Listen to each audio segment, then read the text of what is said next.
Hi, my name is Kevin Thomas, W1DED, and this is Q5 Ham Radio. 3 days ago, I did a quick 60-second Meet the WRTC Competitors call with Jacky ZL3CW. After the cameras were off, he asked me a question. Why doesn't Q5 talk about New Zealand and Australia? The point was clear. The Down Under crowd was getting short shrift. So I said, I'll fix that immediately. Joining me tonight are two world-class operators with outstanding ham radio resumes. Bernd VK2IA from Australia, a multi-time WRTC competitor with a truly global operating history. And Jacky ZL3CW from New Zealand, also a multiple WRTC competitor and accomplished DXpeditioner who has competed and operated at the highest levels of the sport. Q5 is brought to you by ICOM, the choice of operators who know that peak performance is never optional. Bernd, Jacky, welcome to Q5. Thank you. Very impressive resumes, I have to say. I was looking through QRZ and 3830 scores, and I thought I'd just see contesters, but what I also saw was call signs from around the world and DXpeditions. It's really impressive. I'd like to get a little bit of background from both of you, just your ham radio background. Jacky, start with you. When did you first get licensed, and why did you do that? Well, that's complicated. It's a professional disease. I was in the Air Force. I joined the French Air Force in 1970 as a radio operator. And then I didn't know anything about radio. Of course, it was a job. And then I discovered along the line amateur radio. I said, oh, that's very weird. What these guys are doing for pleasure, well, I'm paid for that, you know. And but I was a bit frustrating being a professional amateur radio, professional radio operator, because I could not say anything, just sound the code, you know. And then I became to be interested in amateur radio. I went to Africa in 1979, and there were some colleagues with a ham radio license, pileupping all night, having fun. And I said, oh, that's something I would like to do. And then when the bug started, you know, and even since I did not change my mind, it was growing and growing, and everything was around amateur radio as well. But I was lucky because I was working and I was enjoying the hobby as well after hours. So that's how it started. And Bernd, what about you? When did you get your start? I actually got into amateur radio. I got introduced by a cousin of mine, quite unusual. He's still licensed. He's got a white stick. I mean, he's blind. And I did write QSL cards for him. So I got to know everything about the call signs and where people are from. And that was a good match for me, for my curiosity. In those days, it was really difficult to talk to people around the world, basically. I mean, unlike today. And so that got me started in 78 in Germany, it was. So now let's fast forward ahead to the WRTC 2026. You guys are teammates. So tell me about how that happened, how you decided to be teammates in 2026. Ben is a team leader now, so he can explain. I think it started in 2010 somehow, when we got seriously together, and that's when I qualified for the Russian WRTC, and we had to pick a referee. And I thought nothing better than pick one from Kiwi land, because it was our region. And I've asked Jacky to be a referee in Russia, and he did. And then it started to we started to throw the towel just across against each other. And hey, do you want to join? Last time Jacky was the team leader. The time before he also was a team leader. I was a judge that was in Wittenberg in Germany. And yeah, since then we're almost twins. Well, obviously, based on what I'm looking at here. So you guys are, I think, 3,000 kilometers apart. So do you actually get very much opportunity to operate together other than WRTC? Once only, so far, for the preparation. No, but we are on WhatsApp every week, probably. So, but probably only WRTC we catch up. But this year, last November, we were looking for a spot to operate together, one of the last Secure Worldwide. So we were thinking to go to Chatham Island, ZL7, which did not work. And then we try Noumea, New Caledonia. It did not work either. So at the end, we were desperate. I said, okay, I'm coming to Australia. And I went to practice to Bernd station. But we needed some practice together. That's why we were desperate to catch up. An interesting one I need to add here is that that goes back 15 years, and it was in the lead up to Russia, basically. I operated a few times under ZM1A, which is Jacky's call sign, but it was then used by a multi-single group in Auckland, and I visited them a few times. Jacky was never there. I don't know where you were hiding at that time, but yeah, so there's a bit of crossover over the years. So guys, as you know, I talked to a lot of North American contesters. I talked to European contesters, a lot of great stations like Canary Islands and Madeira, Barbados. But I understand that contesting is very different from Australia and New Zealand. Could you guys give us a sense of what contesting is like from that part of the world? Well, we're down under. Where shall I start? I mean, it's a long, and we don't have much time. It's basically, our challenges are basically distance and overall propagation. And when I say radio propagation, it's not just the distance, it's also what's open when. So it's a bit, we got so many hops more to get to the population centers of the world, which means we're a bit weaker. We get there in a certain window. Our window is bigger than the attention is. So the attention shifts at one stage, say, for example, from Europe to North America, and we kind of seen only the backside of Europe, although we hear them. So it's distance is the biggest challenge for multipliers on low bands and being heard amongst the QRM. Or is there anything you would add, Jacky? We have very low QSO rates during the day because it's daylight here. And down under, when the sun is high, you have a lot of noise and nothing coming through. We were lucky the last cycle, was much better. But God, we were struggling for many years, I tell you, because we had very little opening to Europe or North America. So it's a bit frustrating. And when it's open, of course, we are weaker than their own neighbors. You know, in Europe, you can work pileup 24/7, regardless. North America is the same, Asia is the same. Here, our closest neighbor is Australia, you know, as you said, 3,000 K, and that's it. And the rest is 10,000 K, you know. So it's very challenging. What about Asia and Japan? How does that for you? Yeah, the problem with Japan, Asia, there is very little amateur radio. I used to live in Japan. I lived 3 years in Japan back in the 1980s. I was working there, but the population, amateur radio population, was the biggest in the world. It was over 1 million.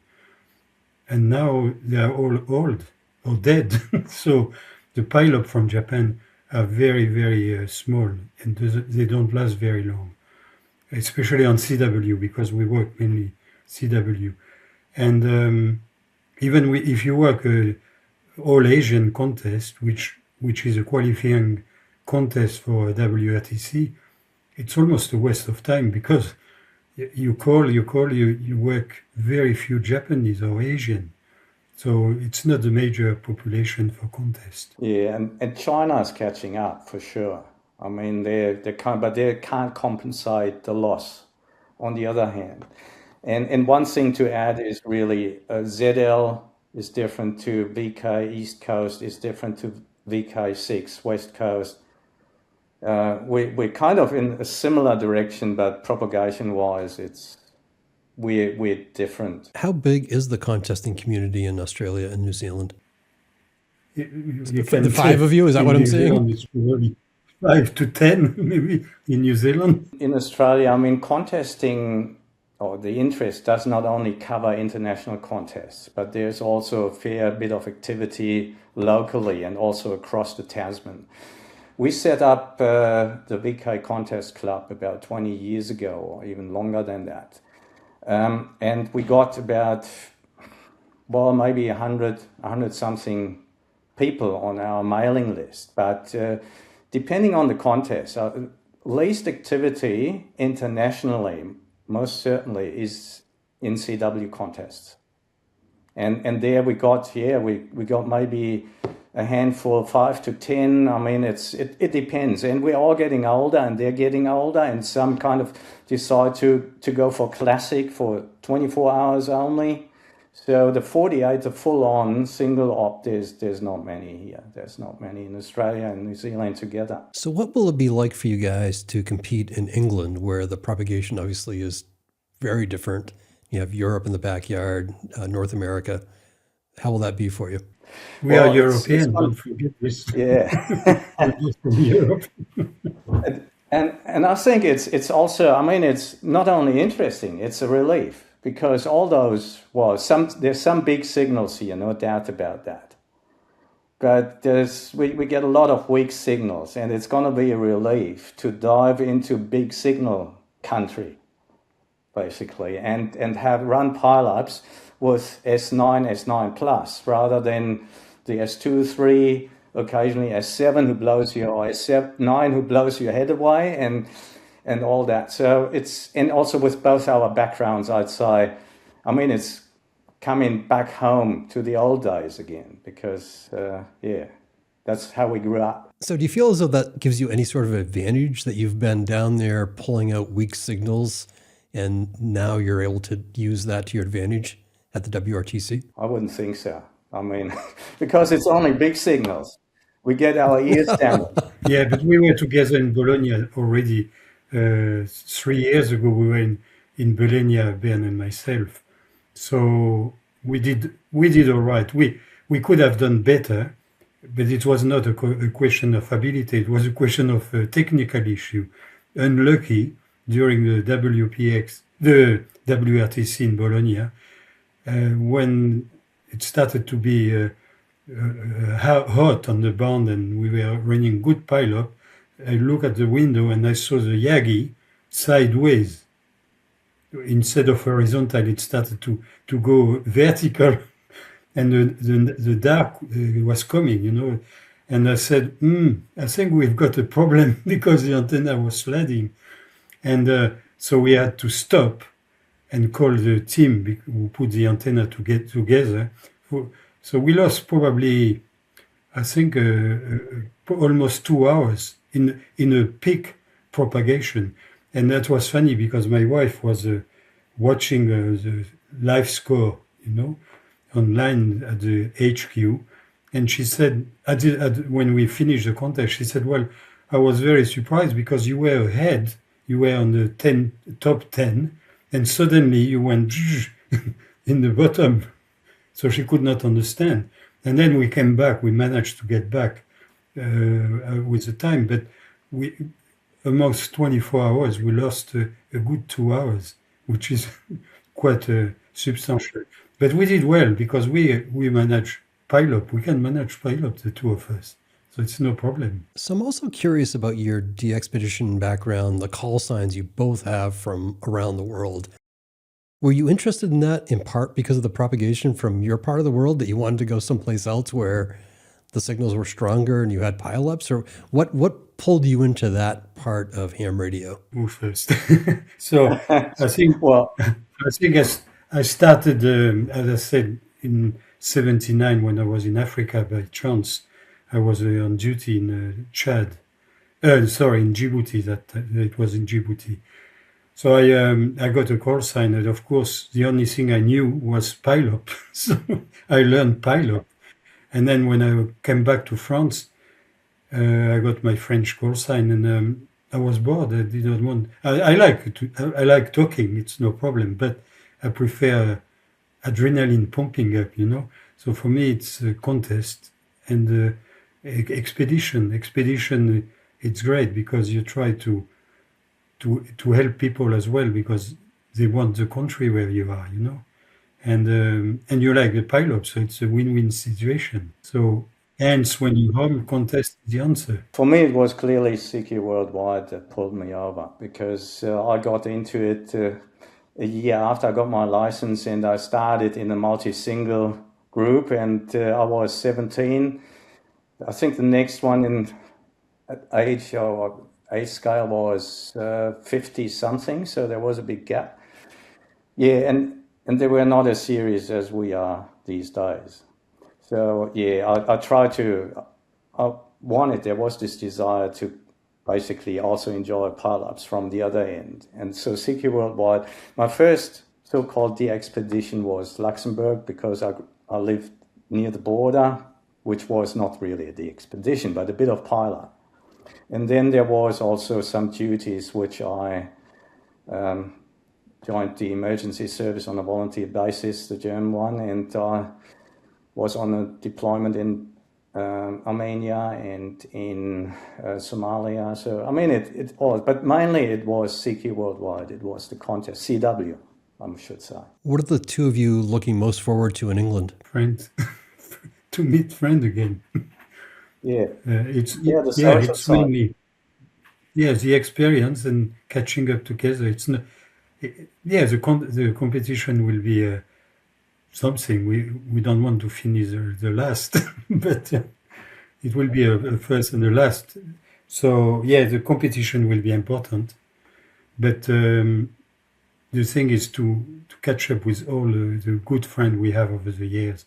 It's always the same. As I told you before, Kevin, I was in the first WRTC in 1990, and we are still some of them left and meet every time. So, yeah, I'm really looking forward to the social side, to the get-together, to the camaraderie, which I've experienced over the years, and it's really difficult for us from a distance point of view and a logistical point of view to participate in get-togethers. So that's the big picture. Of course, it's the competition and sit there for 24 hours and give our best. And I know, well, I got an aim which is realistic, I suppose. And Jacky and I, we're pretty much in the same boat with that. So we're pretty much in the same boat. And that's basically the thing, social and on the side the competition. That's the reason why we're going there. And I mean, if you look at our equipment, it's very basic. We're going to go there with K3s. It's a bit like doing the Dakar Rally with a Volkswagen Beetle, I think, in the meantime. So, I don't know. I think I have a lot of respect for the K3. No, we've been using it for a while, and both of us.